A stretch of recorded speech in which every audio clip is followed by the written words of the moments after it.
হাসান মোহাম্মদ মুজাহিদ? কখনো না। আদালত কক্ষে মুজাহিদ সাহেব বা নিজামী সাহেব বা গোলাম আজম আলিম সাহেব কেউই কিন্তু এই ধরনের আচরণ করতেন না, শ্রদ্ধাশীল ছিলেন।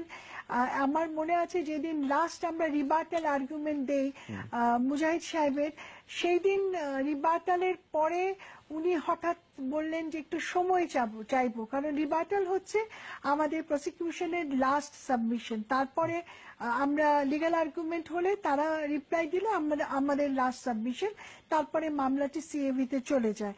তখন মুজাহিদ সাহেব কথা বলতে চাইলেন এবং সেদিন কিন্তু ওনার চোখে অশ্রু ছিল এবং তিনি কথা বলতে চাইলেন। আদালত বললেন যে না, আপনি তো কথা বলতে পারবেন না, আপনার আইনজীবী আছে, আপনার যা বলার আইনজীবীর থ্রুতে বলবেন। এবং সেই দিন উনি আইনজীবীর মাধ্যমে যেই আপিলটি করলেন, সেই আপিলটি হচ্ছে যে উনি যতদিন মন্ত্রী ছিলেন উনি কোনো করাপশনের সাথে জড়িত ছিলেন না, ওনার মন্ত্রিত্বের সময় তাকে নিয়ে কেউ কোনো খারাপ কথা বলতে পারবে না। তো মানে আমাদের পক্ষ থেকে বক্তব্য ছিল যেখানে তো আপনার মন্ত্রিত্বের জন্য বিচার হচ্ছে না, বিচার হচ্ছে ৭১ আপনার কৃত অপরাধের জন্য।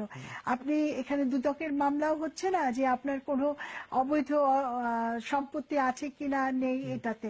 তবে আমি বলবো কম্পারেটিভলি সমস্ত যে বীর যুদ্ধাপরাধীরা রয়েছেন তারা সবাই মোরাললেস সহযোগিতা করেছেন আদালতকে।